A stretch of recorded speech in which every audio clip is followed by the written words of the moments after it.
하시기 바랍니다. 자, 우리 첫 번째는 구약이 나오니까 이걸 보시면서 불러보도록 하겠습니다. 시작. 아멘. 자, 우리 구약 39번 이렇게 분류를 해서 봤습니다. 이렇게 진짜 불러보니까 머리에 잘 들어오시죠? 네. 잘 볼까요? 모세오경 5번 시작. 네. 구약의 역사서 12권 시작. 여호수아 사사기 룻기 사무엘 사마 아브라함 이삭 야곱의 사마 에스라 예레미야 에스라. 자, 시가서 5권 시작. 우리 시험장 장로 바라. 자, 대선서 5권 시작. 이사야 예레미야 예레미야 에스겔 다니엘. 자, 마지막 소선서 12권 시작. 호세아 요엘 아모스 스바냐 요나 미가 나훔 하박국 스바냐 학개 스가랴 말라기. 자, 여기서 구약의 지금 마지막 권인 말라기에서 이제 바로 신약으로 넘어가면서 마태복음이 나오는데, 말라기와 마태복음 사이에는 몇 년의 시간의 차이가 있다고요? 4년의 시간의 차이가 있죠. 이것을 신구약 중간기라고 이야기를 하고, 많은 사람들이 하나님께 침묵했을 때 침묵기라고 얘기하지만, 우리가 이제 나중에 보면 이 신구약 중간기는 예수님이 이 땅에 역사적으로 오실 것을 하나님께서 치밀하게 준비하신 4년의 기간입니다.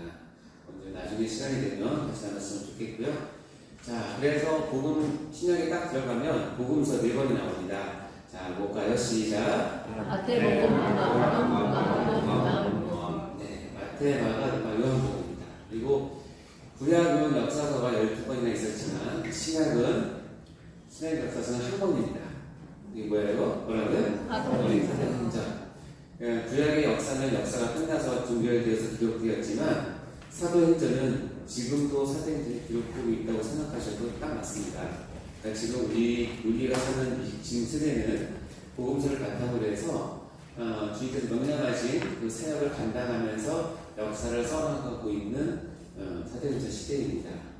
그리고 이제 사도행전은 그래도 초대교회의 역사를 꼼꼼하게 기록해놨기 때문에 여기서 교회가 무엇인지 이런 부분에 대해서 가장 잘 표현하고 있죠. 자, 오늘 여기까지 영을 마치도록 하겠습니다. 기도하고 시작할까요?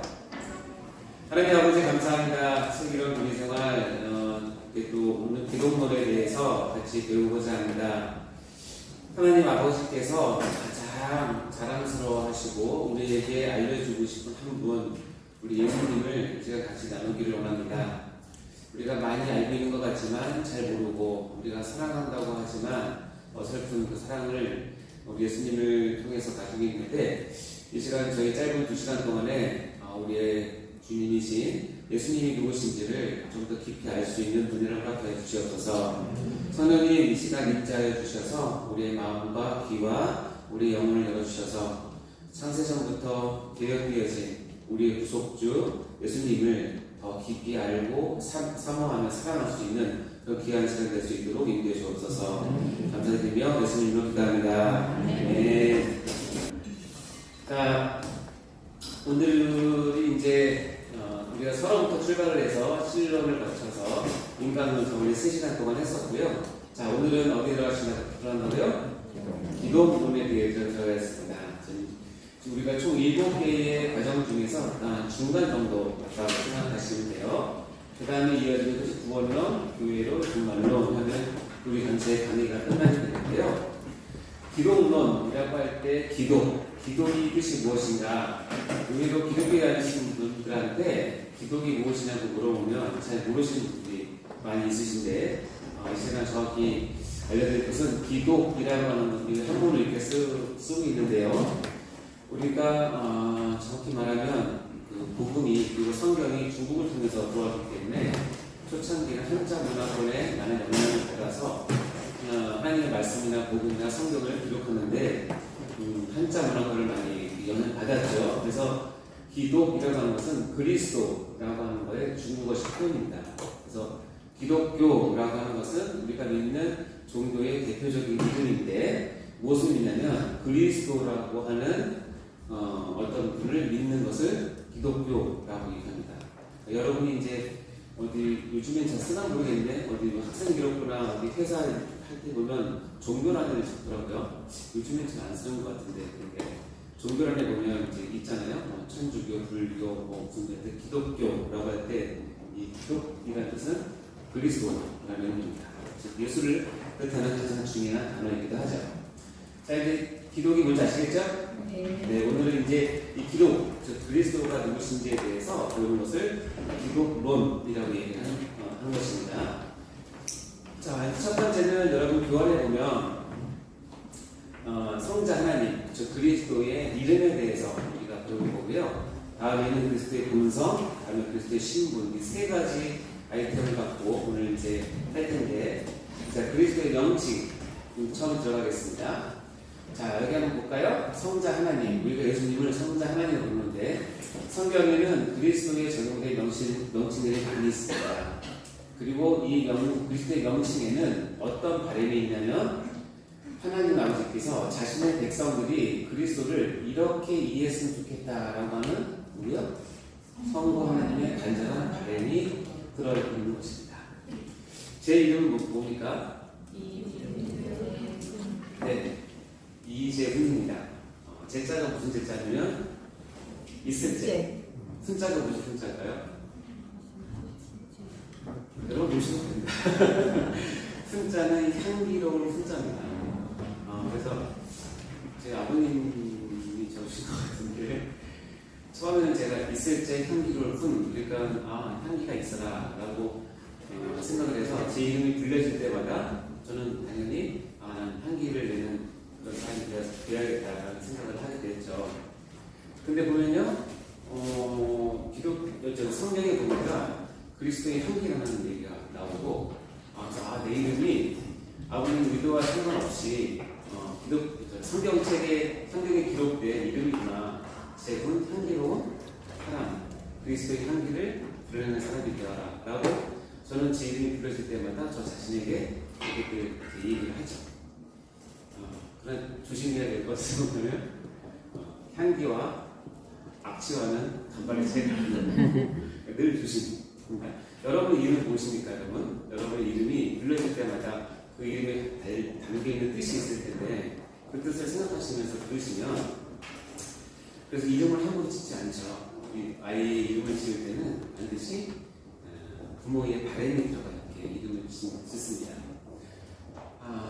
성부 하나님의 가장 아끼시는 독생자 아들의 이름을 성부 하나님께서 이렇게 기록을 하셨을 때는 어떤 바람이 있냐면, 내 사랑하는 백성들이 내 아들 예수를 이런 이름으로 불러줬으면 좋겠다. 그리고 이런 이름으로 불렀을 때는 내 아들이 이런 분이라는 것을 너희들이 깨닫고 따랐으면 좋겠다라고 하는 하나님의 간절한 바람이 있다는 것입니다. 그래서 우리가 예수를 믿는다라고 하는 것은 또 다른 말로는 예수가 갖고 있는 명칭들의 내용을 누리며 사는 것과 같다라고 얘기할 수 있습니다. 믿는다는 것과 누리며 산다는 것은 같은 의미라고 볼 수 있죠. 자, 그럼 예수님의 이름은 몇 개나 있을까요? 자, 성자 하나님의 명칭들을 더 있지만 크게는 10가지 정도 있어요. 예수님 이름이 이렇게 많은지 몰랐죠? 일단 처음부터 볼까요? 시작! 예수 그리스도 인자 어린 양 하나님의 아들 주 왕 임마누엘 중보자 제사장, 이런 단어를 사용해서 예수님을 이름을 이렇게 부르기 위해서 별칭 것 같은 거죠. 오늘 10가지를 간단하게 볼 텐데, 특별히 여러분이 조금 제가 강조할 건 뭐냐면 이 인자라는 단어와 어린 양이라는 명칭에 대해서는 제가 조금 강조를 해야 됩니다. 왜냐하면 인자와 어린 양을 이해하는 것은 성경 전체를 꿰뚫는 가장 중요한 관통한 핵심이 들어있기 때문에 그래요.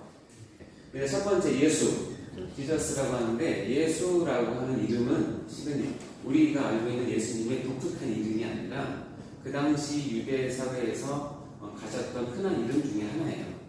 그래서 여호수아, 조슈아라는 이름의 헬라어식 표현이 예수이기 때문에 예수라는 이름은 그 당시도 많았고 거기 한다. 그래서 그 뜻은 뭐냐면 구원하다, 구원자라는 의미인데요. 네. 마태복음 1장 22절 읽어볼까요? 시작. 아들아버지 그들을 사랑하는 그가 자기 백성을 그들의 죄에서 구원할 것이니라. 실은 이 예수라고 하는 이름은 하나님 아버지께서 거룩의 천사를 통해서 이렇게 계시했던 이름이에요. 내 아들을 예수라고 불러라. 근데 그 예수의 이름의 뜻은 뭐예요? 그가 자기 백성을 그들의 죄에서 구원하는 자, 구원하는 자. 그래서 우리가 예수님이라고 이름을 부를 때마다, 예수님 부를 때마다 나의 구원자이십니다. 나를 구원할 분이십니다.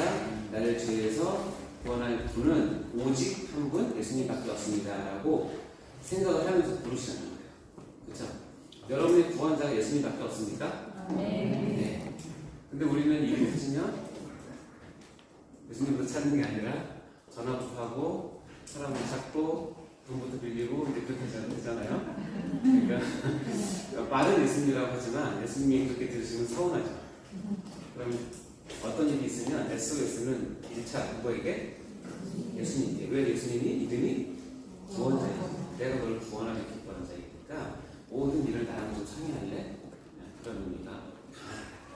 자, 우리 예수님 한번 불러볼까요? 예수님, 나의 구원자, 아멘. 다음에 그리스도. 우리가 같이 붙여 쓰는 말로 예수, 그리스도, 예수를 많이 쓰는데요. 그리스도란 말은 기름을 부음받은 자라는 뜻입니다.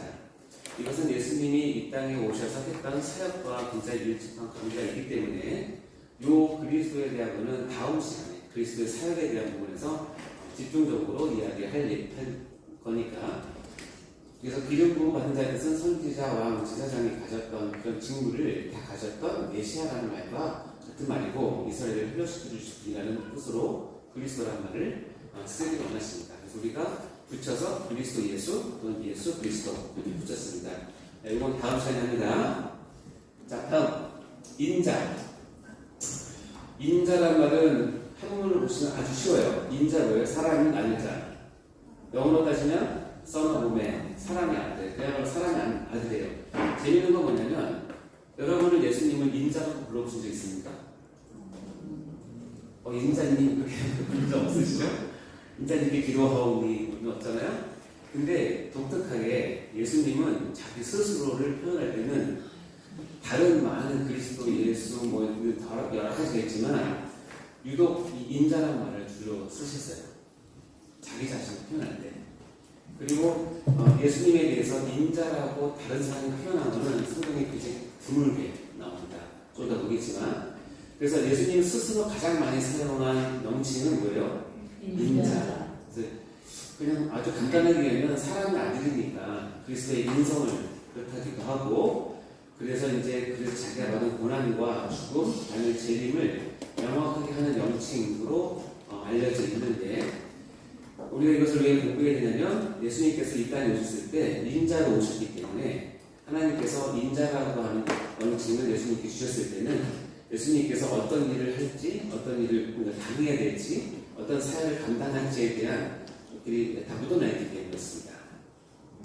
다니엘서에 보면 이렇게 되어 있습니다. 볼까요? 내가 또 한밤중에 보니 뭐요? 인자 같은 이가 하늘 구름을 타고 와서 예적부터 항상 계신 이에게 나와 그 앞으로 이르더니 그에게 인자죠. 권세와 영광과 나라를 주고 모든 백성과 나라들과 단어를 나누는 모든 자들이 그를 섬기게 하였으니 그의 권세는 소멸하지 않는 영원한 권세요 그의 나라는 멸망하지 않을 것입니다. 자, 그럼 이 인자라는 말 뜻을 가지고 이 내용을 보면 어떤 게 떠오릅니까? 이 내용. 모든 백성과 나라와 섬기게 하셨고 권세를 영원한 권세고 나라를 멸망하지 않는다라고 하는 이 내용을 보면, 이제 신약시대에 돌이켜서 이 다니엘서를 보면 이게 메시아를 뜻하는 얘기구나. 이 인자가 그냥 사람이 아니라 한 사람이 아니라 메시아 또는 그리스도, 우리 표현으로는 예수님을 뜻하는 그런 예언이구나. 그래서 감각을 할 수 있어요. 그러니까 이 인자는 누굴 뜻하는 거예요? 예수님을 뜻하는 단어죠. 요한복음 6장 27절에 이렇게 되어 있습니다. 읽어볼까요? 시작. 서로의 양식을 위하여 하지 말고 영생한 너희의 양식을 위하여 하라. 이 양식은 인자가 너희에게 주이니 인자는 하나님께서 이치시니라. 여기 보면은 쭉 말씀하시면서 여러분 썩을 양식을 위해서 일하지 마세요. 그리고 영생하고 있는 양식을 일하세요. 근데 이 양식은 누가 준다고요? 인지요.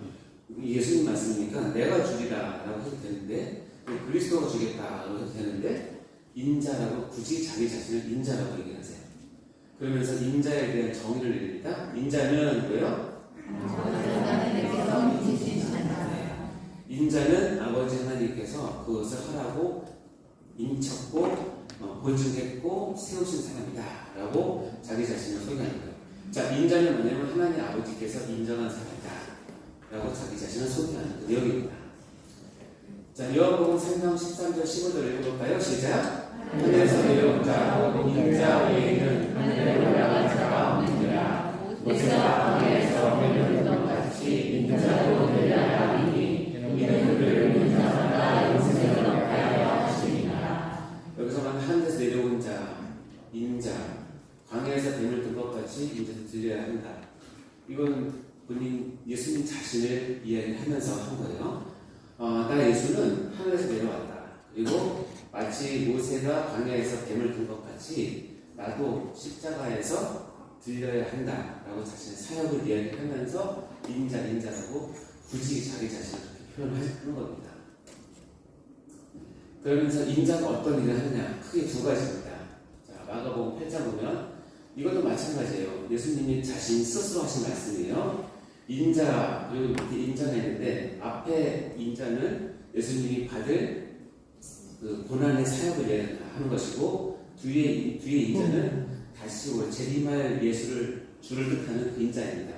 읽어볼까요? 시작. 인자가 많은 고난을 받고 장로들과 대제사장들과 서기관들에게 오만하여 죽임을 당하고 사람을 사나야 할 것을 여기서 그들에게 가르치시되 누구든지 이름을 하고 저는 시대에서 나와 내 말을 들어오며 인자하고 내 영광으로 거룩한 천사들과 함께 올 때에 그 사람을 부끄러워하리라.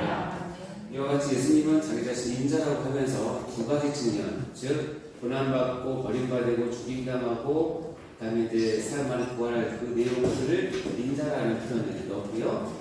그리고 이제 마지막 재림 주로 오실 때에도 이는 인자라고 자기 자신을 이야기한다는 것이죠.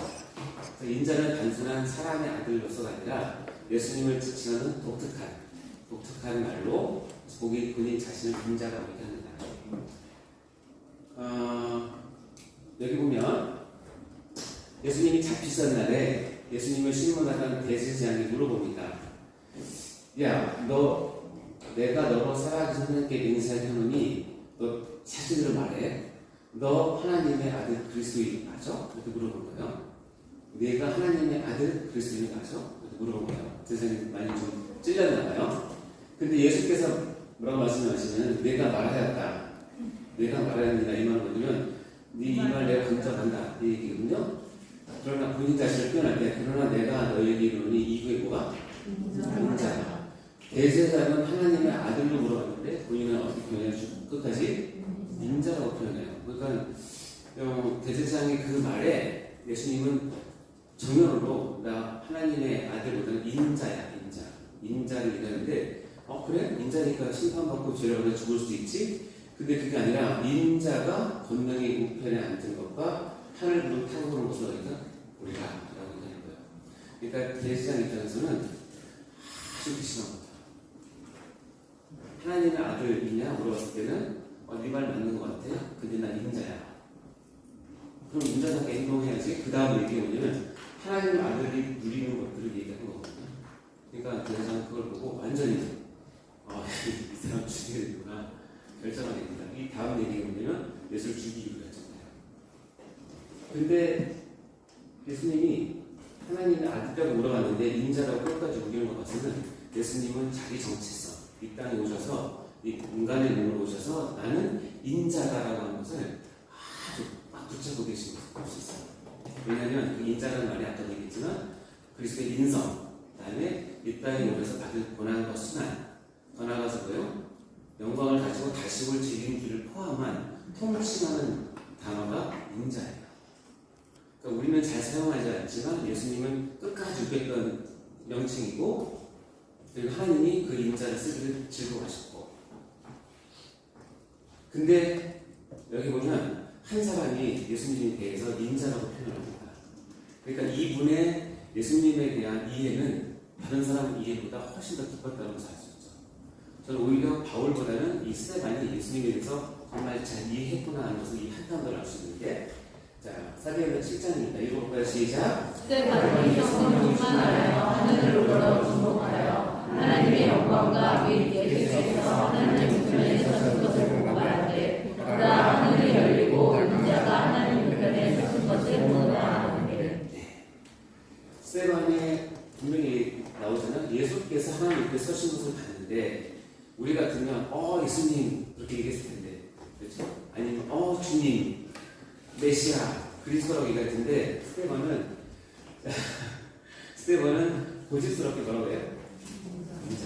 그래서 스데반에 대해서 언제 한번 설교할 기회가 있으면 좋겠는데, 스데반은 제가 존경하는 인물 중에 탑3 중에 하나 속하는 이유가 뭐냐면, 스데반의 죽음을 보면 진짜 처음부터 끝까지 예수님 단계를 갈망하고 했던 사람이 스데반이에요. 그러니까 스데반이 죽을 때 했던 말을 다 찾아보면 예수님이 했던 말이 다 나와요. 똑같이. 그러니까 얼마나 평소에 따라하고 싶었습니까? 그러니까 예수님이 자기 자신 인자라고 얘기하니까 뭐라고 해요? 인자가 하나님께서 서신 죽는다고 그렇죠? 그러니까 이 스데반은 제 개인 사견에 의하면 기독론 중에서 가장 최고의 기독론을 갖고 있는 사람이 아니었을까 생각을 하고, 오히려 사도 바울보다 더 예수에 대한 깊이 있는 체험했던 사람이 아닌가 라고 개인적으로 생각합니다. 이거 학교에 발표된 건 아니니까 적지 마세요. 제 개인 생각에 다 그렇다는 거죠. 여러분도 하나님 예수님에서 인자가 나오는 말을 저는 쓰라고 말할 수 없는 게, 왜냐면 우리 교회 풍토상 예수님한테 인자라고 말을 잘 안 쓰니까 그냥 개인 기도 하실 때라든가 뭘 깨달았을 때 써도 좋겠지만, 그냥 이렇게 있다는 걸 알고 계시죠. 네. 그래서 인자라는 단어는 독특한 단어이면서 하나님 아버지의 마음과 예수 그리스도의 자기의 정체성을 담은 아주 뜻깊은 단어가 인자예요. 인자. 하나님의 아들, 사람의 아들, 써놓으면.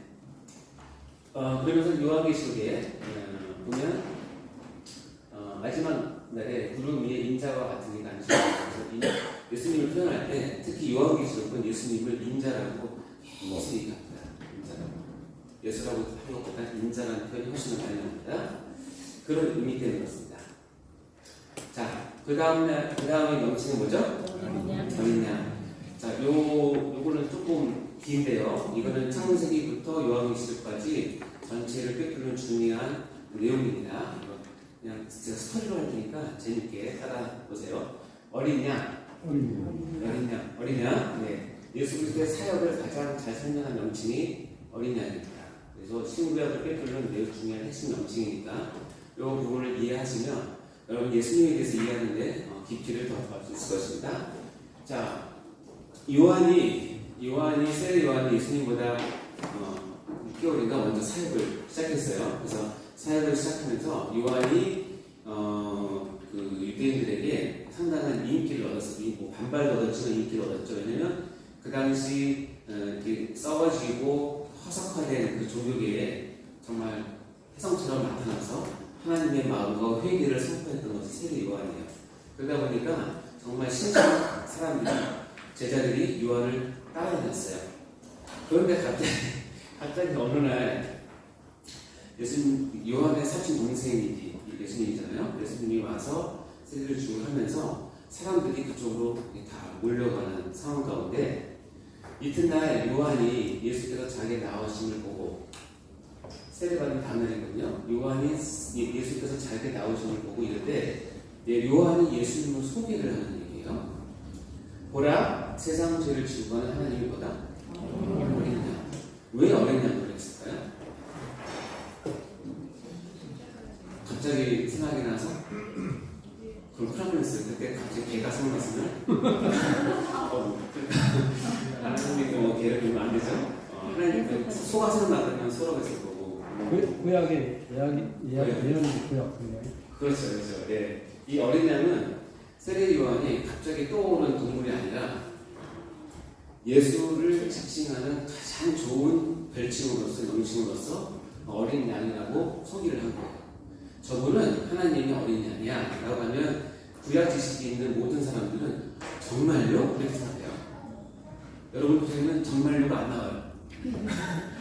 그런데 구약을 아는 사람들은 정말요? 저분이요? 이렇게 얘기하는 거예요. 그 이유를 봅시다. 창세기에 보면 아담과 하와가 죄를 지어서 에덴을 쫓겨나기 전에 하나님께서 벌거벗은 아담과 하와에게 호의를 베푸십니다. 그 중에 하나가 뭐죠? 가죽옷을 지었대요. 물론 이 가죽옷이 어린 양 가죽옷이라는 말은 없지만 성경 전체를 보면 어떤 어린 양이든 소든 어떤 짐승이 하나 죽는 거죠. 그러니까 한 짐승의 희생을 통해서 아담과 하와의 달성을 감추게 하는 것이 하나님의 이제 방법이셨는데, 이 가죽옷을 지어 입힌다라고 하는 의미가 바로 한 희생을 통해서 자기 사랑할 백성들을 구원한다라고 하는 개념을 가지고 있는 것입니다. 그러다가 여러분 다 아시겠지만 출애굽기에 가면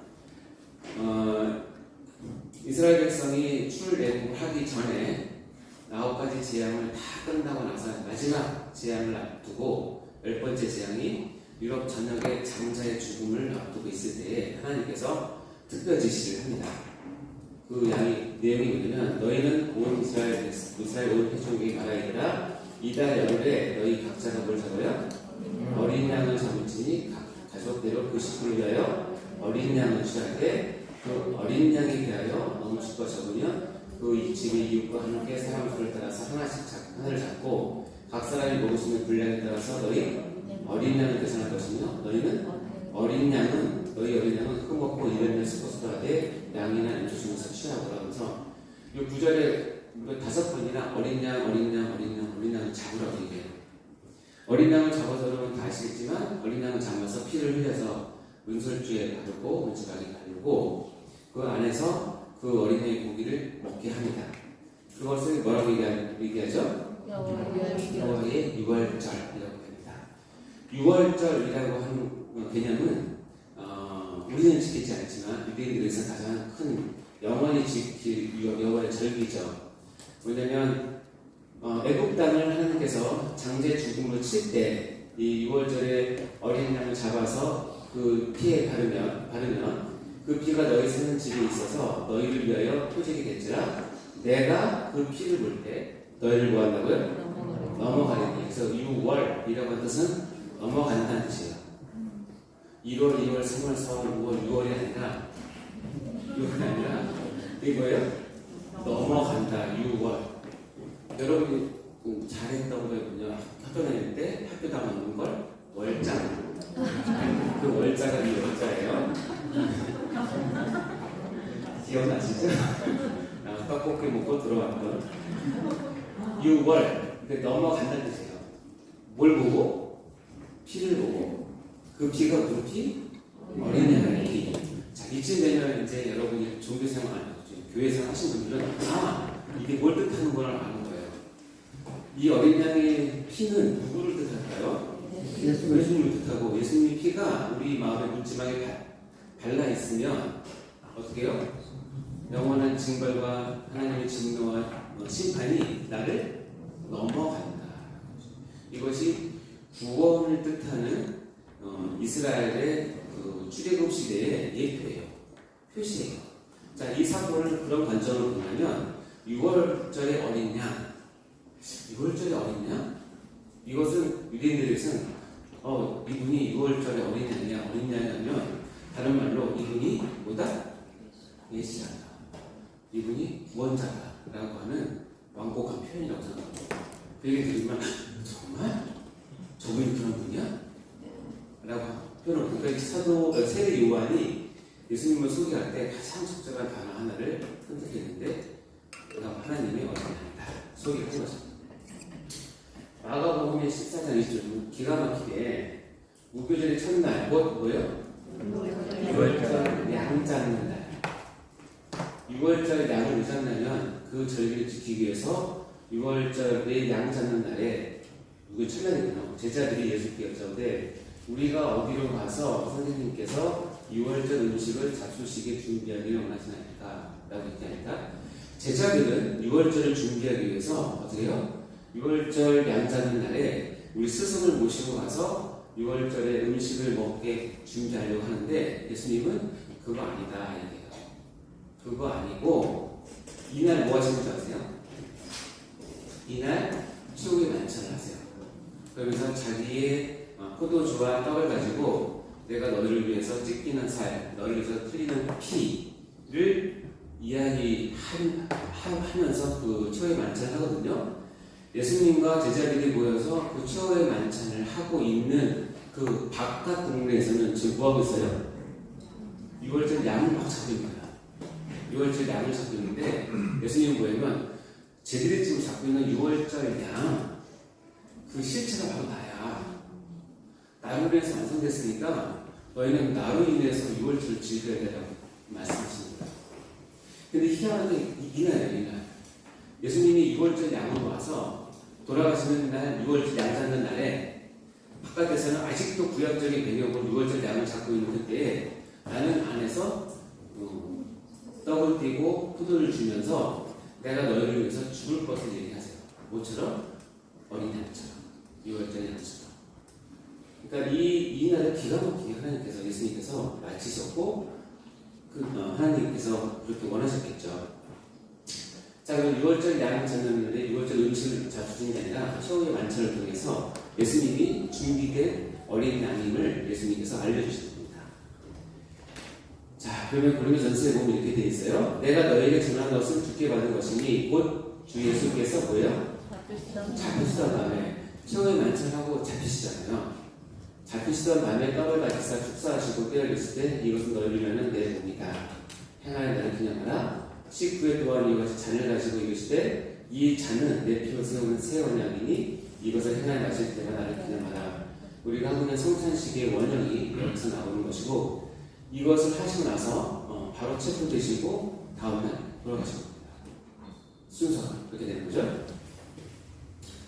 그렇게 고린도전서 5장 7절에는 이렇게 얘기합니다. 읽어볼까요? 시작. 너희는 물어보는 자에게 새 가운데가 위하여 눈을 내어라. 우리의 너의 자이나 곧 그리스도께서 세계 되셨다.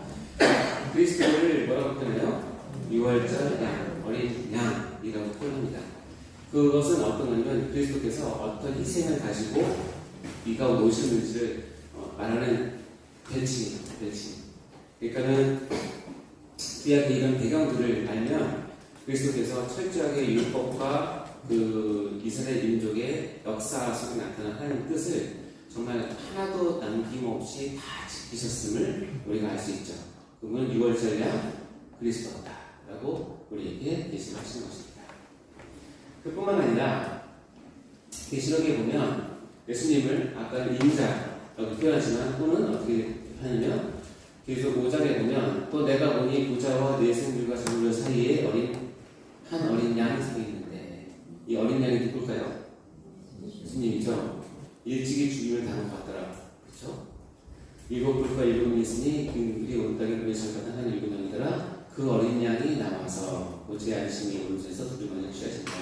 그래서 보좌에 앉으신 이와 어린 양이 함께 심판하시는 모습을 보여줍니다. 그래서 예수님을 어린 양으로 표현하는 것은 계속 성경 창세기 때부터 계시록까지 계속 지워지는, 즉 그리스도가 이 땅에 와서 해야 될 일을 표현하는 내용입니다. 자, 마지막 기술 22장에 가면 이제 마지막 저 하늘과 사위가 새 땅의 모습을 보여주면서 그가 수장 같은 맑은 생명수의 강을 내게 드리니 하나님과 및 어린 양의 보좌로부터 천국에서 생명수의 강이 흐르는데 누구로부터? 하나님과 어린 양의 보좌로부터 성부 하나님과 성자 예수님의 보좌로부터 나오네요. 길 가운데 흐더라 강 좌우에 뭐가 있었어요? 생명나무가 있었죠. 생명나무는 누구 뜻하는 거죠? 또? 예수님 뜻하는 거예요. 천국에 가면 예수님이 너무 많아요. 한국이지만 생명나무가 달려있어서 그 열매를 맡고 그 잎사귀들을 마음을 치료하게 있는 거예요.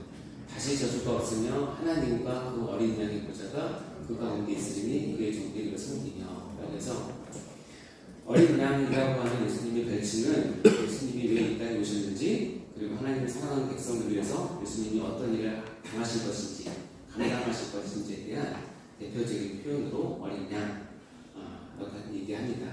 특별히 6월절 어린 양, 또 십자가에서 죽으신 어린 양 이런 얘기하는 것이죠. 그래서 우리는 이제 예수님을 어린 양으로 찬양합니다. 그래서 CCN이나 청년들의 찬양 가운데는 예수님을 어린 양으로 표현해서 찬양을 하는 게 많이 있죠. 그 얘기는 뭐냐면 예수님이 무엇이다? 나를 위해서 희생을 당하신 6월절 어린 양이고, 그 피를 내가 발랐을 때 내가 구원을 받을 수 있다라고 얘기를 하는 것입니다. 자, 다음은 하나님의 아들입니다. 이건 너무 그리스도를 하나님의 아들, 이제 신성을 나타내며 특히 그분은 창조주이심을 강조하는 내용이 하나님의 아들입니다. 그리스도는 하나님의 아들이심을 믿습니까, 여러분? 네. 아까는 사람의 아들, 또 하나님의 아들. 하여튼 이것은 특별히 예수님의 놀라운 사역과 기적을 맛본 사람들이 입에서 나온 것들인데, 배에 있는 사람이 예수께 절하였는데 진실로 보다 하나님의 아들이었습니다. 이 배에 있는 사람은 풍랑 가운데 고통을 당하다가 예수님이 잔잔했을 때 저렇게 자연을 지배하고 명령해서 들을 수 있는 분은 하나님의 아들이라고 하는 고백에서 그들을 하나님의 아들이라고 얘기합니다. 또 시몬 베드로의 유명한 고백이 있죠. 뭐예요? 주는 그리스도시요 살아계신 하나님의 아들이십니다. 그래서 시몬 베드로는 이 고백 때문에, 이 고백에 힘입어서, 아니 이 고백의 덕분에 제자들 가운데서 거의 수제자의 단열에 오르게 되죠. 왜냐하면 예수님에 대해서 가장 적절하게 설명한 단열이 되었습니다. 그는 주는 그리스도시요 살아계신 하나님의 아들이십니다. 유대 사람들은 예수님을 하나님의 아들로 믿기가 가장 어려워요. 유대 사람들은. 반면에 헬라 사람들은 하나님의 아들이 인간으로 오는 것을 믿기가 어려워요. 그래서 이 두 가지는 서로 상충되기 때문에 유대인들은 그가 하나님의 아들이라고 하는 것을 굉장히 꺼려해요. 아까 대제사장이 물어봤잖아요. 너 하나님의 아들이니? 그러니까 시인하는 듯한 얘기를 하니까 예수를 죽이려고 했던 것과 마찬가지입니다. 자, 하나님 아들 넘어가고요. 다음에 주 또는 왕, 주와 왕입니다. 주 왕은 전에 실론에서 배웠는데요. 예수님도 절대 주권을 가지신 분이고, 즉 나에 대한 뭐예요? 소유권을 가지신 나의 주인, 나의 왕이심을 강조합니다. 자, 이때 지금 무슨 사진이 나올까요?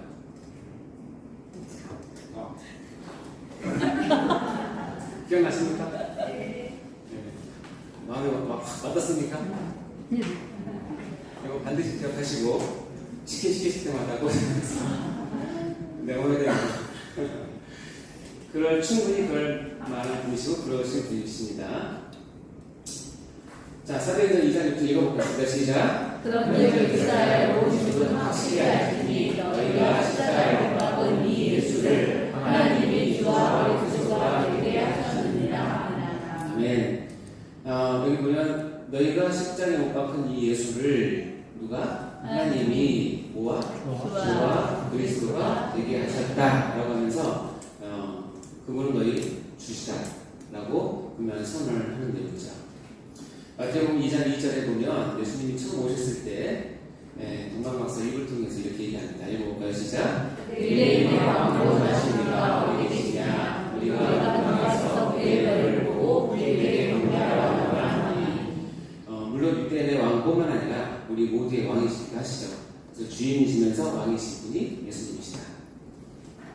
자, 또 하나의 예수님의 별칭 중에 하나는 뭐예요? 임마누엘. 우리와 늘 함께 하시는 분. 여러분이 예수님과 늘 함께 하시면 좋은 점이 뭡니까? 일단 함께 하길 원하십니까? 네. 그다음에 좋은 점이 뭡니까? 겁이 없어요. 겁이 없어요. 맞아요. 반대해져요. 또 따뜻한. 따뜻함? 저 따뜻해. 예수님 따뜻하세요. 네, 따뜻하시고 또 든든한 후원자이시고 우리의 말씀을 우리의 친구가 되시고 우리의 카운슬러가 되시고 우리의 모사가 되시고 우리의 말씀 들어주시고 반대로 예수님이 함께 계시면 불편하지 않습니까? 찔려. 어? 찔려. 쓸려요? 찔려. 찔려. 찔려. 아, 찔리. 예수님과 함께 있는데 불편하신 분 들어보세요. 가끔. 가끔은 이제 진짜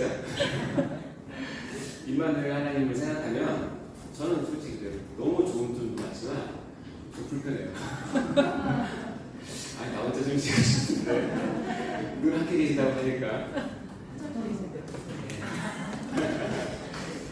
그러니까 그런 생각을 하든 안 하든 그분은 함께 계세요. 일단은 그러니까 힘든 일 있을 때, 어려움이 있을 때, 불안할 때 나와 함께 하시는 걸 늘 기억하시고 거기에서 힘과 위로와 격려를 얻으시고 사는 일들 강건하고 겸손하게 살 것을 늘 생각하시고 두 번째 뭐냐면 내가 불편할 때도 함께 계시다는 사실을 기억하시고 그때는 하나님께 나의 이런 잘못된 부분, 죄가 된 부분들이 드러나면 회개하시는 겁니다.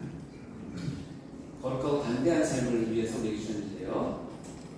자, 직접 이 이마누엘은 직접 붙이신 이름입니다. 읽어볼까요? 시작. 보라 소녀가 유대하여 아를 낳았시오 그의 이름은 임마누엘이라 하였으니 이를 번역한즉 하나님이 우리와 함께 계시다 합니다. 하나님이 우리와 함께 계시는 임마누엘입니다.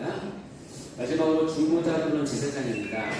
이것은 하나님이 우리 사이에 유일하고요 연결을 해결하시고 우리의 지식을 해결하시고 우리가 하나님께로 인도하시는 유일한 분이라는 뜻으로 예수님은 중보자 또는 제사장 이렇게 이야기를 합니다. 그래서 중보자라는 말은 여기 보시면 디모데전서 이렇게 표현됐습니다. 읽어볼까요? 시작. 하나님은 한 분이시오 또 하나님과 사람 사이에 중보자도 한 분이시니 곧 사람이신 그리스도 예수라. 자, 이 중보자는 하나님과 사람 사이에 연결을 시켜주는 역할을 하시는 분이 계신데 그분이 사람이신 그리스도 예수다라고 예수님은 중보자라고 얘기를 합니다. 네, 마지막으로는 예수님께서는 장래 중국의 대제사장으로 오셔서 우리 자기의 피로 영원한 속죄를 입으사 단번에 성소에 들어가셔서 우리의 구원을 이루시는 분이시다. 그러니까 대제사장이시기도 하면서 스스로 제물이 되셔서 우리를 하나님께 연결시켜주는 역할을 하신다.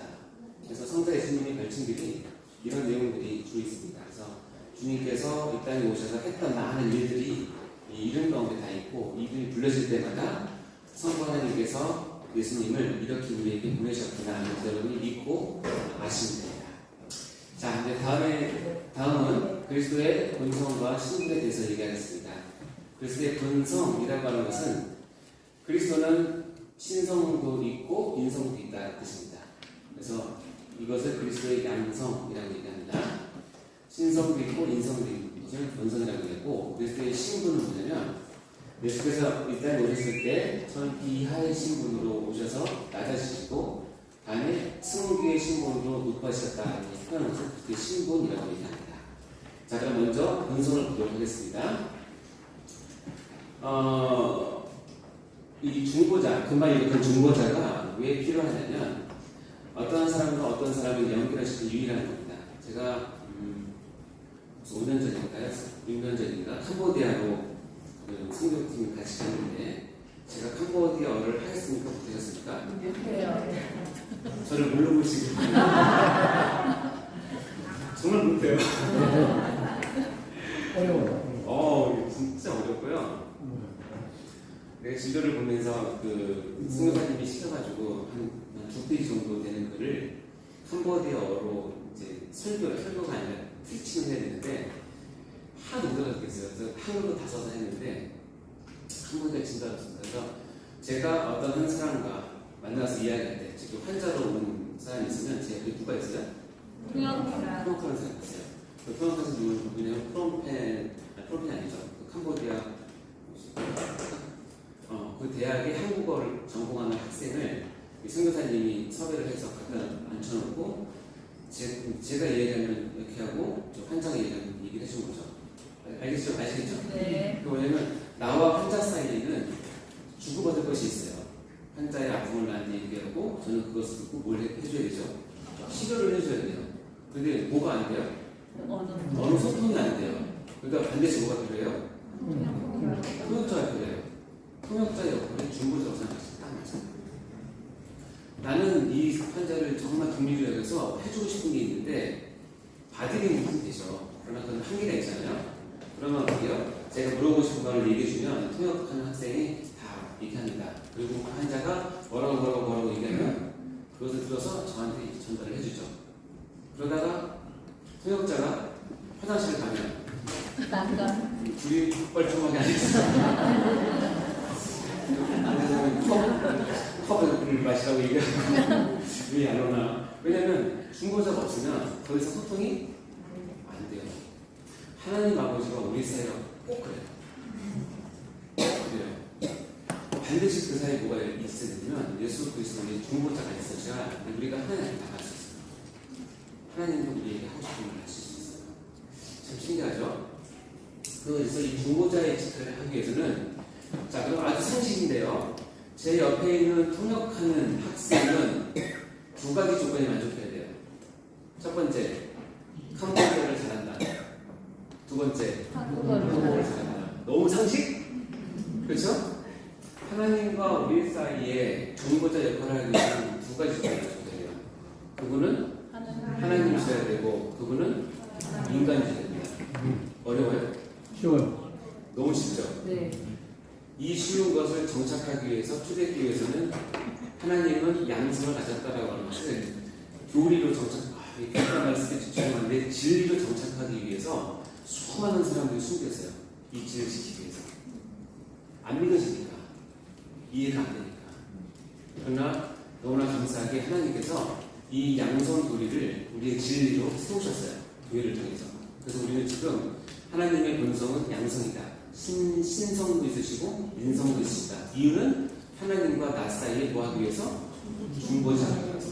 전혀 어렵지 않죠. 전혀 어렵지 않습니다. 이건 상식이기도 하고 반드시 필요합니다. 예수님은 신이시기도 하시고 인간이 하시다. 동시에. 그럼 이 본성은 다 배우신 겁니다. 여기 보면 디모데전서에 크로다 덩어리 이루리여 그렇지 않다는 것보다 그는 육신으로 아까우신 되고 영으로 의롭다심 받으시고 그래서 육신과 영으로 우리에게 다가오셨다는 것을 말씀하고 계시고요. 읽어볼까요? 시작. 예수께서 이르시되 내가 곧 길이요 진리요 생명이니 나를 말미암지 않고는 아버지께로 올 자가 없느니라. 아멘. 예수 그리스도를 말미암지 않고는 아버지께로 갈 수가 없어요. 금방 얘기했지만 캄보디아어를 통역하는 학생이 없으면, 통역자가 없으면 내가 그 친구에게, 그 환자에게, 그 환자는 나에게 아무런 영향을 미칠 수 없는 것과 똑같이 예수님은 내가 곧 길이요 진리요 생명이니까 뭐요? 나 외에 나를 제껴두고 나를 빼놓고 나를 무시하고 하나님께 갈 사람이 아무도 없다. 그래서 예수님을 무시하고 하나님께 가고자 하는 모든 시도는 뭐다? 잘못된 거다. 이단이다. 사입이다. 생각하시면 됩니다. 여러분이 잘 아시는 이만희시나 JP JWP 아니 JS나 같은 기타 등등 여러 사람들이 자기가 하나님께로 가는 길을 알고 있는 특허를 갖고 있는 것처럼 얘기해도 여러분 절대로 그 말에 뭐 하시면 안 된다? 속으시면 안 돼요. 나로 말하지 않고 못 박았어요. 아셨습니까? 혹시 그럴 일 없겠지만 사꾼 목사가 있어서 나를 통해서 하나님께 갈 수 있다라고 여러분을 꾸짖으면 단호하게 거절하시는 겁니다. 그것은 절대 있을 수 없는 일이고 목사가 하는 일은 뭐냐면 오직 하나님께로 가는 예수 그리스도를 여러분께 소개해주는 사람이지 그 자리를 대체해주는 사람이 아니에요. 아시겠죠? 네. 여러분이 반드시 갖고 있어야 돼. 진리. 이것만 갖고 있으면 여러분 절대로 이들을 넘어가거나 사이에 빠지지 않습니다. 이게 흔들리면 그분이 뭐 할 것 같아서 절대 그렇지 않습니다. 이거는 진리입니다. 진리. 다시 읽어볼까요? 시작. 예수께서 이르시되 내가 곧 길이요 진리요 생명이니 나를 말미암지 않고는 아버지께로 올 자가 없느니라. 아멘.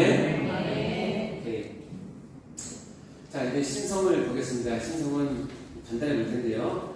예수님은 참 하나님이시다라는 뜻입니다. 여기 보면 이사야에서 보면 메시아에 대한 예언으로 쭉 나옵니다. 그 이름은 기묘자라 모사라 뭐라고요? 전능하신 하나님이시라. 그분은 하나님이시다 라고 얘기를 하고 빌립보서에 보면 그를 어떻게 소개하고 있습니까? 그는 동체 하나님, 그는 근본 하나님의 동체시다 라고 분명하게 그는 하나님이시다 라고 이야기를 하고 있습니다. 그리고 골로새서에 보면 기도문에 잘 적혀 있는 건데 그 안에는 뭐가 있어요? 신성의 모든 충만이 육체로 거하시고. 자, 이 말은 모순이에요. 앞뒤가. 왜냐면 신과 육체는 같이 구할 수가 없어요. 헬라어 사상, 히브리가 아니라 헬레니즘 사상에서는 신은 신이고 인간은 인간이지 신성의 모든 충만이 뭐로 가는데요? 육체로. 이게 누구예요? 예수님만 그렇게 된다는 거예요. 예수님은 그 안에 신성의 모든 것이 뭘로 가고 있어요? 육체로 가고 있어요. 이게 이해하려고 하시다기보다는 그냥 느끼시면 돼요. 하나님의 모든 신성의 충만함이 예수님은 육체로 가고 있어요.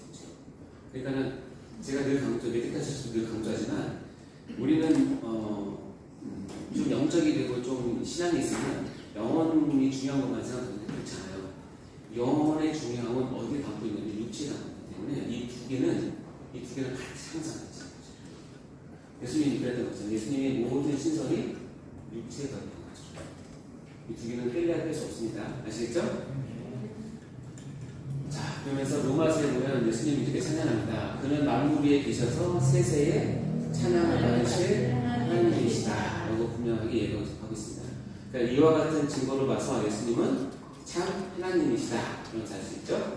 자, 예수님은 참 인간이시다. 어떻게 할 수 있을까요? 말씀이 뭐가 돼서? 네, 여러분 너무 쉽게 읽는 이 말씀은 굉장히 심오한 말씀이죠. 말씀이 육신인데 와, 근데 이 육신이 되었다는 것은 우리 가운데 똑같이 육신이라는 뜻이니까요. 자, 그리고 중요한 말씀을 요한일서 볼까요? 읽어보겠습니다. 시작. 같이 시작. 이로써 너희가 하나님의 영을 알지니 곧 예수 그리스도께서 육체로 오신 것을 시인하는 자가 하나님께 속한 것이요 예수를 시인하지 아니하는 자가 하나님께 속한 것이 아니니 이것이 곧 저 그리스도의 영이니라. 오리라 한 말을 너희가 들었노라. 지금 벌써 세상에 있느니라. 초대교회의 이단을 분별하는 요한 사도가 활동했던 시대는 예수님께서 육체로 오신 것을 시인해야 참 신자로 간주를 했어요. 그리고 예수님이 육체로 오신 것을 시인하지 않으면 하나님께 속한 것이 아니라고 분명히 얘기했어요. 그러니까 이 초대교회는 그만 말씀드린 것처럼 예수님이 신이 어떻게 인간의 몸을 입고 왔냐는 것은 그 당시 사람으로서는 도대체 이해할 수 없기 때문에 많이 부인을 했죠. 그래서 그거에 따른 이단들이 많이 나타났는데 요한일서는 분명히 얘기합니다. 어떻게 해요? 육체로 오신 것을 시인해야 하나님께 속한 것이고 육체로 오신 것을 부인하면 시인하지 않으면 하나님께 속한 것이 아니다. 그래서 예수님이 육체로 우리 가운데 오셨다는 것을 인정하는 것은 굉장히 큰 신앙의 고백이었어요. 근데 지금 우리는 그렇게 생각하지 않아요. 너무 당연하게 생각했어요. 뭐라고 표현하냐면 또 나쁜 표현은 워낙 주어들은 게 많아서 그러니 그러나 이 당시 사람은 이게 이해가 안 돼요. 절대 이해가 안 돼요. 그러니까 여기 분명히 이렇게 얘기하고 있죠. 예수님은 완전한 인간이시다. 그래서 누가복음에 보면 누가복음 이 구절이 중요한 게 뭐냐면 예수님께서 태어나셔서 자랄 때까지 인간으로서의 모습을 보이는 유일한 구절인데요. 아기가 뭐하면 여기 예수님이에요. 아기가 자랐다는 것을 강화해지고 지혜가 충만하면 하나님 눈에 보고 있더라. 52절에 가면 예수는 지혜와 키가 자랍니다. 분명하게 육체에 가지신 분이라고 선언을 하고 있습니다. 그러나 이제 예수님은 하나님이시고 인간이시지만 우리가 차이점 하나는 뭐냐면 뭐가 없다? 죄가 없으신 인간이시다. 그래서 전에 봤지만 히브리서 4장 15절에 보면 모든 일에 우리와 똑같이 시험을 받으니 이르되 뭐가 없다? 죄가 없다. 그래서 예수님은 죄가 없으신 인간이세요. 예수님밖에 없어요. 그래서 예수님이 죄를 방조를 하거나 죄를 청조하거나 죄를 우리로 이끌어 간다라고 하는 가르침은 잘못된 가르침이에요. 우리는 우리 입장에서 보면 그렇게 느낄 수 있어요. 성경을 잘못 해석하면 마치 하나님이, 예수님이 우리를 죄 가운데 인도하면서 하나님의 위엄을 드러내는 그런 좀 이상한 신으로 생각할 수 있는 구절들이 몇 군데 있긴 하지만 그것은 그렇게 보면 안 되고, 예수님은 죄가 없으실 뿐 아니라 죄를 방조하시지도 않고 죄를 만드시지도 않고 죄를 우리 가운데 일부러 이끌어 가시는 분은 절대 아니세요. 그거를 아시면 됩니다. 자, 여기 보면 고린도후서 5장 21절에 하나님이 죄를 알지도 못하신 이를, 이게 누구냐면 예수님이죠. 우리를 대신하여 죄로 삼으신 것은 우리로 하여금 그 안에서 하나님이 뭐가 되게 하기 위해서? 그러게. 참 재밌죠? 하나님이 죄를 알지 못하신 예수님을 우리를 대신해서 죄로 삼으신 것은 우리로 하여금 하나님 앞에 구원받고 의를 받게 하게 됩니다. 라고 풀어서 얘기하고 있습니다. 그래서 이 본성, 신성과 인성은 굉장히 중요한 양성돌이라고 말씀을 드렸습니다. 근데 밑에 보면 예수님의 사역에도 신성과 인성이 동시에 나타나는데요. 제가 저번에 설교할 때 양성 얘기했습니다. 예수님이 코로나 검사를 했는데 뭐가 나왔다고요? 왜 양성이 나왔다고요? 신성과 있어. 하나님 지금 인간이시니까. 그래서 그렇게 한 겁니다. 근데 이걸 딱 듣는 순간 목사님 아셨대요. 아, 저 얘기구나. 그러니까 잠깐 따지면 여러분 소 목사님, 그러면 소 목사님의 설교에 대해서 어떻게 평가하는지는 잘 모르겠습니다. 그냥 무섭고 재미있고 그냥 유행도 보시고 자유분방 하시다고 생각하시나, 주직신앙을 전공한 제가 보기에는 소 목사님만큼 교리에 충실하신 분 없어요. 정말요. 제가 여기 처음 2019년 11월에 와서 한 4번 정도 계속 설교 드리면서 제 생각은 어떻게 판단을 했냐면, 목사님 설교가 과연 교리적인가를 늘 봐야, 왜냐면 내가 믿고 받게 되는지 파악게 되는데, 들으면 들을수록 재밌는 얘기, 웃기는 얘기, 자기 자랑 얘기, 그거는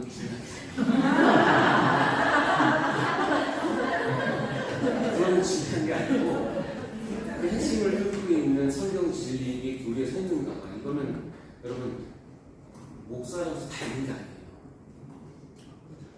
그게 공부 많이 하면 다 있는 게 아니에요.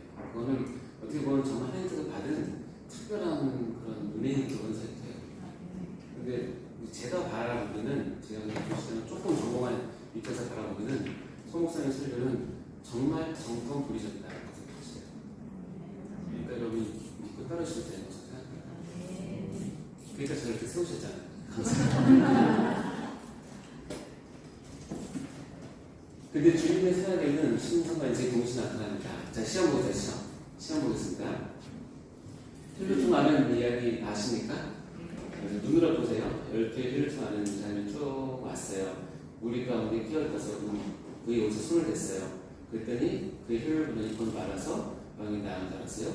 그때 예수님이 자기 능력이 자기 나은 줄을 아시고 우리 가운데 돌이켜 말씀하셨어요. 누가 내 옷을 손댔냐? 제자들이 야, 우리가 에워싸는데 어떻게 합니까? 아니다. 이거 했다. 그러니까 여자가 나와서 제가 했습니다. 불과 떨면서 얘기했어요. 예수님께서 용서해 주시고 믿음이 넘쳐서 편에 가라고 했어요. 이해 가시죠? 네. 이 한 사역에서 예수님은 하나님이시네 라고 캐치할 수 있는 단어가 어디예요? 하나님만이 할 수 있는 건 어떤 거예요?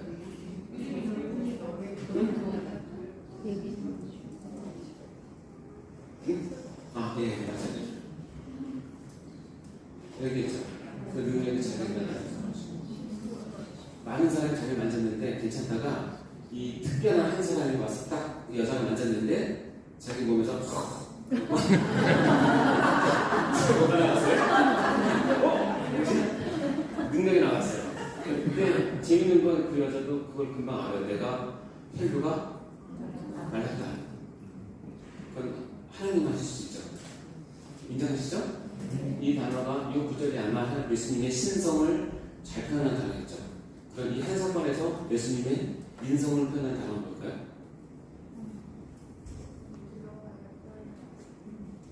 주의가 살면, 네. 또, 졸지 마시고, 찾아보세요. 미는 것을 에워서 미는 것? 누가 손을 대었네? 누가 손을. 이렇게 하면 감사합니다. 답 공개하겠습니다. 따라. 여러분 따라는 말이 안 다가오죠. 근데 여러분이 12의 혈류병을 앓는 여인이었으면 이 말은 자기가 지금 두려워서 예수님 때문에 병이 나은 것에 감격한 것보다 100배 더 나를 딸로 불러. 이건 아마 분명히 제가 장담하는데 울었을 거예요. 12회 동안 이 여인은 혈류증이 있기 때문에 부정한 여인으로 낙인 찍혔어요. 사회생활 못해요. 가정생활 못해요. 알바도 못 돼요. 예배실도 못 가요. 성도도 못 가요. 다른 사람 만나면 안 돼요. 자기 자녀라도 자기가 만져서 키우면 애도 부정하게 되기 때문에 못 만지게 해요. 남편도 가까이 할 수 없어요. 집안에서 거의 쫓겨나서 가능성이 많아요. 몇 년 동안? 12년 동안. 부정한 사람으로 혈류를 찍히면 유대사회에서는 종교사회이기 때문에 모든 활동이 중단된다고 생각하시면 돼요.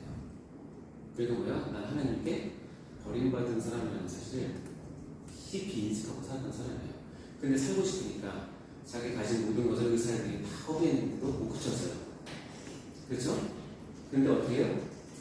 병이 나왔어요. 병 나면 너무 감사해요. 근데 예수님이 자기 뭐를 불렀어요? 딸. 너 모든 가족 관계 행복했어. 너 모든 사회생활 행복했어. 너 모든 종교생활 행복했어. 이제는 너는 자녀야. 다시 이스라엘의 공동체에 들어가도 돼. 라는 뜻이에요. 이것을 어떻게 할 수 있냐면 예수님이 인간이다 할 수 있어요. 예수님이 한 사역에서 신성과 인성이 동시에 이것이 예수님의 전형적인 사역이에요. 여러분 어리버리한 것 같아서 두 번째 문제 드리겠습니다. 자, 우리 볼까요? 답을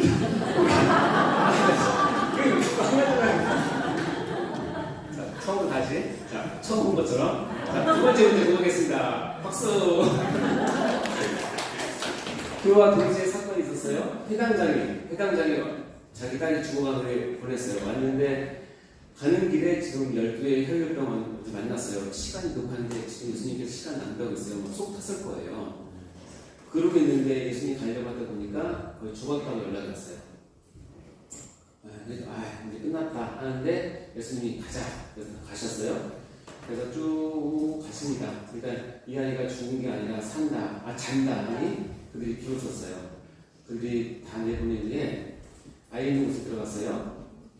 아이 부모와 자기 함께한 베드로와 요한이니까 하여튼 3명만 들어갔을 거예요.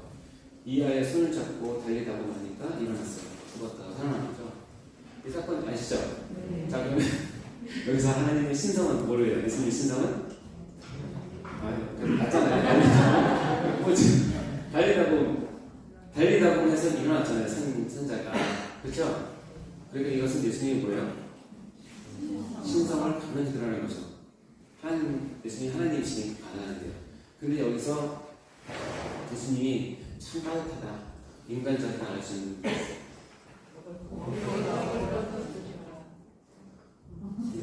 여기가 또 봤나? 여러분 심하게 몸살 앓다가 새벽에 열이 떨어지면서 아침에 탁 일어났을 때 상쾌하죠. 그때 여러분이 처음에 느끼는 게 뭔지 아세요? 지금 이 소녀는 12살에 먹은 소녀는 심하게 앓는 정도가 아니라 죽었다가 다시 살아났는데 무슨 아시는 거예요? 이 소녀 지금 뭐였다? 배고픈 거야. 그게 뭐해라? 너무 따뜻하지 않습니까? 다 아세요. 우리의 모든 상황을 다 아세요. 그래서 하나님으로서 우리에게 다가오시지만 동시에 나를 가장 잘 이해하고 나를 가장 잘 안아줄 수 있는 그분으로 다가오세요. 질문하겠습니다. 여러분은 신앙생활을 합니다. 때로는 하나님의 능력을 나타내는 신성이 필요하기도 하고요. 때로는 거의 동시에 뭐가 필요해요?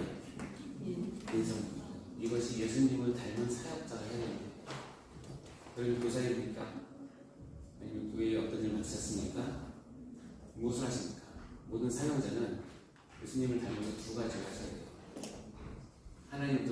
하나로부터 주어진 영적인 능력을 발휘하셔야 되고 동시에 뭐요? 그래서 인간을 이해하는 따뜻한 인간들을 같이 가진 것입니다. 왜? 예수님이 그렇게 하시죠. 사명자인 나는 그리스도의 신성과 인성을 가진 예수님을 사랑한다면 나는 어떻게 적용하면서 사역을 할 것인가? 둘 중에 하나로 너무 치우치면 올바른 사역이 되지 않습니다. 이 두 가지는 늘 긴장 가운데 같이 가지고 있습니다. 아시겠죠? 네. 네, 양성의 필요성은 금방 얘기했지만 속죄 언약을 배운 근거에서 뭐가 되기 위해서? 중보자가 되기 위해서 반드시 인간 중에 한 사람이고 완전한 하나님이 된다. 그것이 그리스도의 본성입니다. 그래서 인간의 그리스도의 본성은 성부 하나님의 사랑과 공의를 인간의 죄와 부조와 사망에도 불구하고 그 사이의 중보자로서 그것을 구속하고 대가지임을 통해서 성부 하나님과 인간을 연결시켜주는 유일한 중보자 역할을 그리스도께서 두 가지 본성을 가지고 하셨다는 것이 이 내용입니다. 자, 이제 다음은 마지막으로 신분입니다. 신분은 두 가지가 있습니다. 읽어볼까요? 시작. 비하의 이 비하와 승기라는 걸 우리가 잘 쓰는 단어는 아니고 제가 보니까 이 교리에만 나오는 단어인 것 같은데 어렵진 않습니다. 비하는 뭐냐면 낮아지는 걸 얘기하는 거고 승기는 뭐예요? 다시 높아진 걸 얘기하는 거예요. 그렇게 이해하시면 어렵지 않습니다. 그리스도의 신분은 비하와 승기로 나눠지는데 비하는 하늘로부터 땅으로 낮아지고 승기는 땅 산으로 올라가는 것인데 비하의 첫 출발은 그리스도의 뭐야? 성육신 그리고 오신 고난, 순환, 죽음, 장사됨까지의 그리스도의 신분을 비하의 신분이라고 정리를 하고요. 승기는 뭐예요? 거기서 죽음에서 부활하고 승천하시고 하나님 우편에 앉으시고 재림하시는 것을 승비라고 합니다. 예수님이 참 하나님이시고 참 인간인 두 양성을 가지셨다면 동시에 예수님은 어떻게 해요? 비하와 승기의 두 신분을 같이 가지신 분이에요. 그렇다고 우리가 여기서 또 한 가지 짐작을 하겠지만 여기서 또 하나님이 우리에게 주신 진리가 있겠구나 하는 것을 알 수 있겠죠.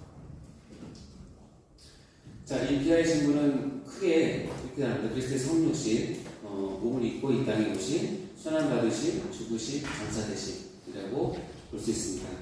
특히 여기서 여러분 왜 예수님이 꼭 십자가에서 죽으셔야 했을까요? 십자가 말고 전기의자 이런 거 되나요? 아니면 단부대 이런 것도 안 되고 뭐 약물 투입 이런 것도 안 되고 왜 십자가에서 했을까요? 십자가도 왜 꼭 나무 십자가였을까요?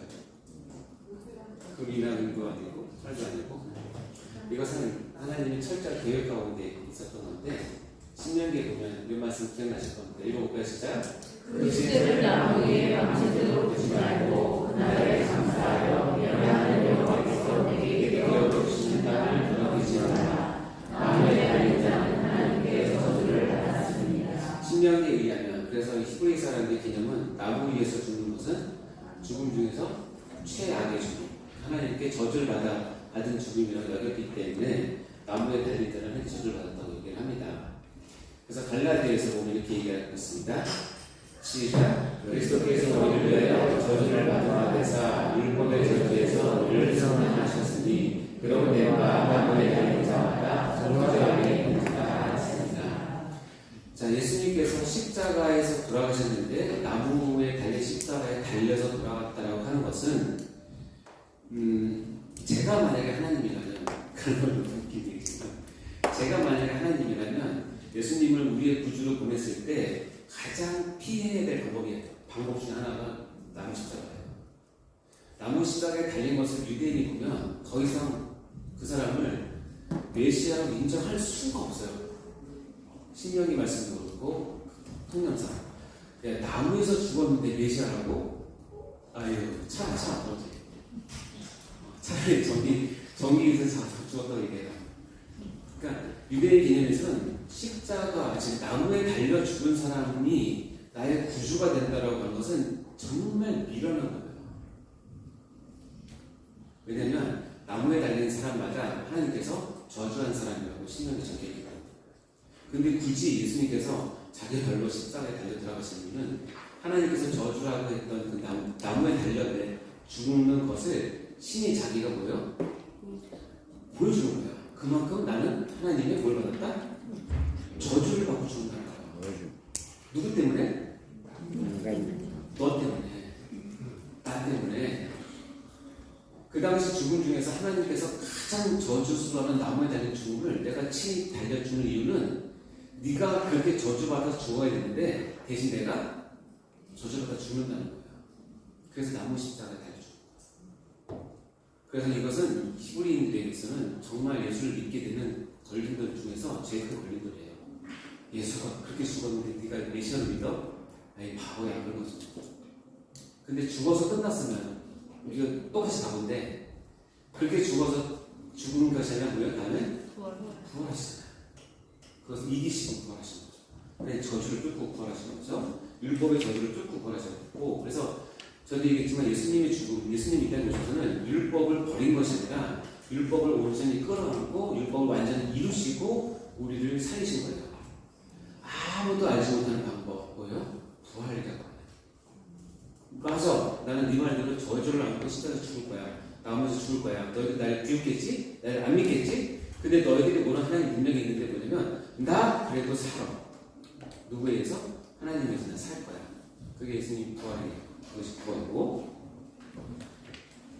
자, 이렇게 해서 돌아가신 분이 승비, 어떻게 높아진 신문으로 바뀝니다. 그리스도께서 죽음에서 부활하시고 승천하시고 하나님 우편에 앉으시고 재림하셨습니다. 자, 어렵지 않죠? 네, 그럼 이제 한 가지만 지금 봅시다.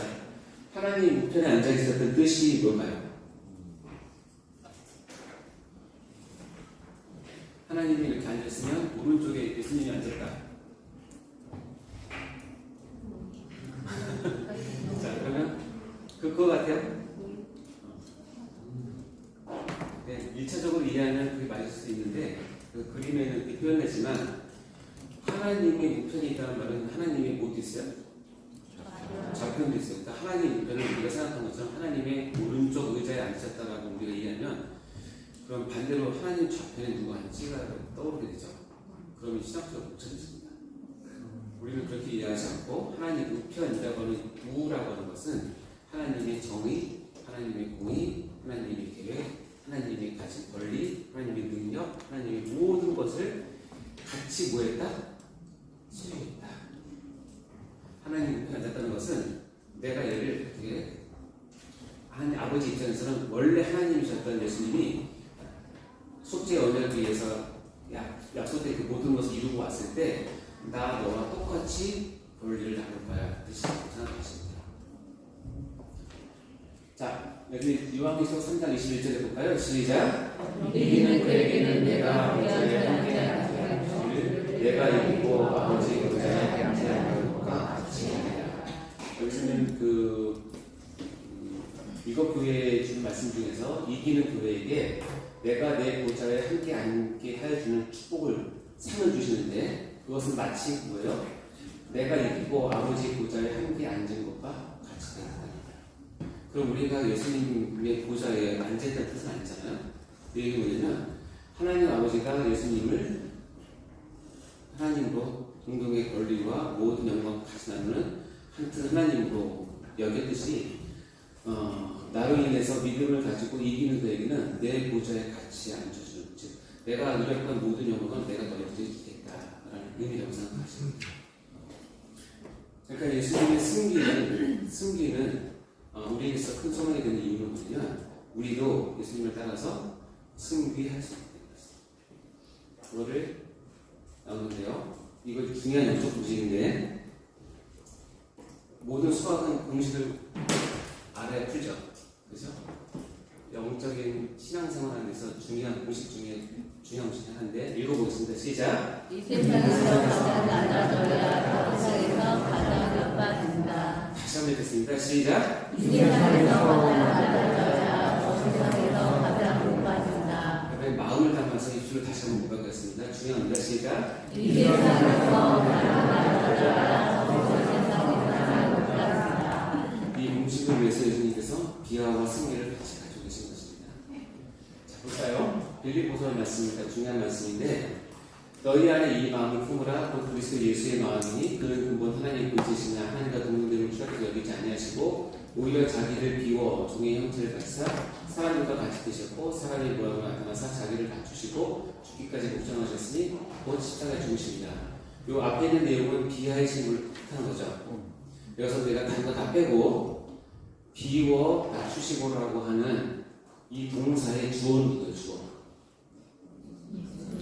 예수님 스스로가 자원해서 힘을 다해서 정말 이를 악물고 자기를 비우고 낮추신 거예요. 그럴 때 이러므로 하나님이 그를 지극히 높여. 이거 승기죠. 승리는 누가 시켰어요? 다시 주어가 누구예요? 이거 놓치면 안 돼요. 비하는 누가 하는 거예요? 내가 죽어라고. 승리는 누가 시켜요? 하나님이. 둘이 주어가 바뀌면 절대 안 돼요. 바뀐 사람 많아요? 비하는 내가 눈물을 머금고 내 살을 찢고 내 피를 말리더라도 나대셔야 돼요. 그러면 믿으세요. 누가? 하나님이 올리세요. 있습니까? 이것만 이해하시면 예수님께서 왜 비하와 숨기심을 가지고 이해될 것입니다. 그래서 예수님 친히 말씀하셨잖아요. 읽어볼까요? 시작. 그들이 큰 단어를 전하라. 그들이 자기를 높이는